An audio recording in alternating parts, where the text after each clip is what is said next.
ತುಂಬಾನೇ ಟೇಸ್ಟಿಯಾಗಿ ನಾಟಿ ಸ್ಟೈಲಲ್ಲಿ ಮೊಟ್ಟೆ ಕೋಳಿ ಸಾಂಬಾರನ್ನ ಹೇಗೆ ಮಾಡ್ಕೊಳ್ಳೋದು ಅಂತ ವಿಡಿಯೋನ ಶೇರ್ ಮಾಡ್ಕೊಳ್ತಾ ಇದ್ದೀನಿ. ನೀವು ಒಂದ್ಸಲ ಈ ರೀತಿಯಾಗಿ ಟ್ರೈ ಮಾಡಿ ನೋಡಿ. ಸಾಂಬಾರ್ ಟೇಸ್ಟ್ ಅಂತೂ ತುಂಬಾನೇ ಚೆನ್ನಾಗಿರುತ್ತೆ. ಯಾವಾಗಲೂ ಒಂದೇ ಥರ ಮಾಡ್ಕೊಳ್ತಾ ಇದ್ರೆ ಡಿಫ್ರೆಂಟಾಗಿ ಮಾಡ್ಕೊಳ್ಬೇಕು ಅಂತ ಅಂದ್ಕೊಂಡಿದ್ರೆ ಈ ರೀತಿ ಟ್ರೈ ಮಾಡಿ.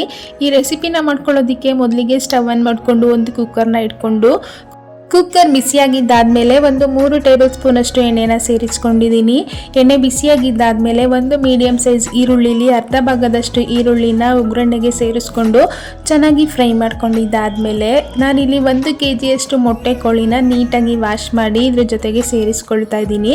ಇದರಲ್ಲಿರುವಂತಹ ಮೊಟ್ಟೆ ಪಾರ್ಟ್ ಎಲ್ಲ ಸಪ್ರೇಟಾಗಿ ಎತ್ತಿಟ್ಕೊಂಡು ಮಿಕ್ಕಿರುವಂತಹ ಚಿಕನ್ ಪಾರ್ಟ್ನ ಇದರಲ್ಲಿ ಸೇರಿಸ್ಕೊಂಡಿದ್ದೀನಿ. ಇದನ್ನು 2 ರಿಂದ 3 ನಿಮಿಷ ಚೆನ್ನಾಗಿ ಫ್ರೈ ಮಾಡ್ಕೊಳ್ಳೋಣ.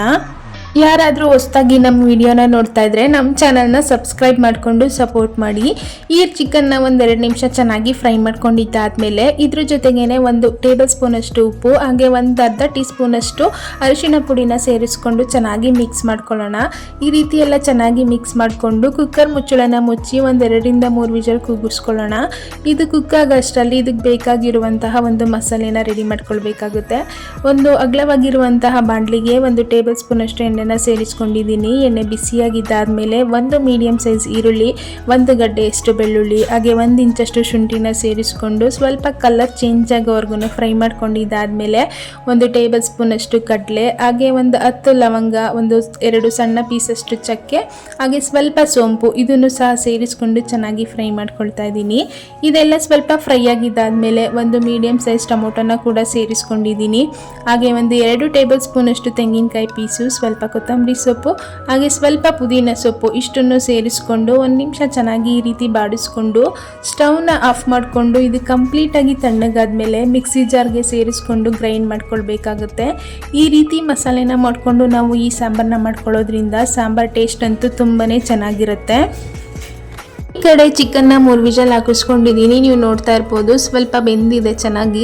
ಇದರಲ್ಲಿರುವಂತಹ ನೀರು ಸ್ವಲ್ಪ ಡ್ರೈ ಆಗಿದ್ದಾದ್ಮೇಲೆ ಇದಕ್ಕೆ ನಾನು ಇಲ್ಲಿ ಖಾರಕ್ಕೆ ತಕ್ಕಂತೆ 1 ಟೇಬಲ್ ಸ್ಪೂನ್ ಅಷ್ಟು ಅಚ್ಕಾರದ ಪುಡಿ ಹಾಗೆ 2 ಟೇಬಲ್ ಸ್ಪೂನ್ ಅಷ್ಟು ಧನಿಯಾ ಪುಡಿನ ಸೇರಿಸ್ಕೊಳ್ತಾ ಇದ್ದೀನಿ. ಇದೆರಡನ್ನು ಸೇರಿಸಿದ ಮೇಲೆ ಚೆನ್ನಾಗಿ ಮಿಕ್ಸ್ ಮಾಡ್ಕೊಳ್ಳೋಣ. ಈ ರೀತಿ ನಾವು ಮೊದಲೇನೆ ಉಪ್ಪು ಖಾರ ಎಲ್ಲ ಸೇರಿಸಿ ಚಿಕನ್ ಬೇಯಿಸ್ಕೊಳ್ಳೋದ್ರಿಂದ ಚಿಕನ್ಗೆ ಉಪ್ಪು ಖಾರ ಎಲ್ಲ ತುಂಬಾನೇ ಚೆನ್ನಾಗಿ ಇಟ್ಕೊಳ್ಳುತ್ತೆ. ಈ ರೀತಿ ಚೆನ್ನಾಗಿ ಮಿಕ್ಸ್ ಮಾಡಿಕೊಂಡು ಚಿಕ್ಕ ಗ್ಲಾಸಲ್ಲಿ 1 ಗ್ಲಾಸಷ್ಟು ನೀರನ್ನು ಸೇರಿಸ್ಕೊಂಡಿದ್ದೀನಿ. ಈ ಚಿಕನ್ನ ಸ್ವಲ್ಪ ನೀರೆಲ್ಲ ಡ್ರೈ ಆಗಿ ಆಯಿಲ್ ರಿಲೀಸ್ ಆಗೋವರೆಗೂ ಕುಕ್ ಮಾಡ್ಕೊಳ್ಳೋಣ. ನೀವು ಇವಾಗ ನೋಡ್ತಾ ಇರ್ಬೋದು ಚಿಕನ್ ತುಂಬಾನೇ ಚೆನ್ನಾಗಿ ಕುಕ್ ಆಗಿ ಆಯಿಲ್ ಎಲ್ಲ ಕಂಪ್ಲೀಟಾಗಿ ರಿಲೀಸ್ ಆಗ್ತಾ ಇದೆ. ಈ ಟೈಮ್ನಲ್ಲಿ ನಾವು ಮೊದಲೇ ಫ್ರೈ ಮಾಡಿ ಇಟ್ಕೊಂಡಿರುವಂತಹ ಇಂಗ್ರೀಡಿಯೆಂಟ್ಸ್ನೆಲ್ಲ ರುಬ್ಕೊಂಡು ಇದರಲ್ಲಿ ಸೇರಿಸ್ಕೊಂಡು ಚೆನ್ನಾಗಿ ಮಿಕ್ಸ್ ಮಾಡ್ಕೊಂಡಿದ್ದಾದಮೇಲೆ ಸಾಂಬಾರ್ ಕನ್ಸಿಸ್ಟೆನ್ಸಿಗೆ ತಕ್ಕಂತೆ ನೀರನ್ನು ಕೂಡ ಸೇರಿಸ್ಕೊಂಡು ಕನ್ಸಿಸ್ಟೆನ್ಸಿನ ಅಡ್ಜಸ್ಟ್ ಮಾಡ್ಕೊಳ್ಳೋಣ. ಈ ಸಾಂಬಾರಂತೂ ಬಿಸಿ ಬಿಸಿ ಮುದ್ದೆ, ಅನ್ನ, ಚಪಾತಿ, ರೊಟ್ಟಿ, ದೋಸೆ, ಇಡ್ಲಿ ಎಲ್ಲದಕ್ಕೂ ತುಂಬಾ ಚೆನ್ನಾಗಿರುತ್ತೆ. ನೀವು ಒಂದ್ಸಲ ಈ ರೀತಿಯಾಗಿ ಟ್ರೈ ಮಾಡಿ ನೋಡಿ. ಟೇಸ್ಟ್ ಅಂತೂ ಸೂಪರ್ ಆಗಿ ಬರುತ್ತೆ. ಈ ರೀತಿ ಚೆನ್ನಾಗಿ ನೀರೆಲ್ಲ ಹಾಕಿ ಕನ್ಸಿಸ್ಟೆನ್ಸಿನ ಅಡ್ಜಸ್ಟ್ ಮಾಡ್ಕೊಂಡಿದ್ದಾದಮೇಲೆ ಕುಕ್ಕರ್ ಮುಚ್ಚಳನ ಮುಚ್ಚಿ 4 ರಿಂದ 5 ವಿಷಲ್ ಕೂಗಿಸ್ಕೊಳ್ಳೋಣ. ಇದು ಗಟ್ಟಿ ಕೋಳಿ ಆಗಿರೋದ್ರಿಂದ ತುಂಬಾನೇ ಚೆನ್ನಾಗಿ ಬೇಯಿಸ್ಕೊಳ್ಬೇಕಾಗುತ್ತೆ. ಈಗ ಕುಕ್ಕರ್ ವಿಷಲ್ ಆಗಿ ಕೂಲ್ ಆಗಿದೆ ಕೂಡ. ನೀವು ನೋಡ್ತಾ ಇರ್ಬೋದು ಸಾಂಬಾರ್ ತುಂಬಾನೇ ಚೆನ್ನಾಗಿ ರೆಡಿಯಾಗಿದೆ. ಹಾಗೆ ಚಿಕನ್ ಕೂಡ ತುಂಬಾನೇ ಚೆನ್ನಾಗಿ ಕುಕ್ ಆಗಿದೆ. ಈ ಟೈಮಲ್ಲಿ ನಾವು ಮೊದಲೇ ಎತ್ತಿಟ್ಕೊಂಡಿರುವಂತಹ ಮೊಟ್ಟೆ ಪಡ್ಗಳನ್ನ ಸೇರಿಸ್ಕೊಂಡು 1-2 ನಿಮಿಷ ಚೆನ್ನಾಗಿ ಕುದಿಸ್ಕೊಳ್ಳೋಣ. ಹಾಗೆ ಉಪ್ಪು ಖಾರ ಎಲ್ಲ ಈ ಟೈಮಲ್ಲಿ ನೀವು ಚೆಕ್ ಮಾಡಿ ಅಡ್ಜಸ್ಟ್ ಮಾಡ್ಕೊಳ್ಬೋದು. ಸ್ವಲ್ಪ ಉಪ್ಪು ಕಮ್ಮಿ ಇದ್ದಿದ್ರಿಂದ ನಾನು ಸ್ವಲ್ಪ ಉಪ್ಪನ್ನು ಸೇರಿಸ್ಕೊಂಡಿದ್ದೀನಿ.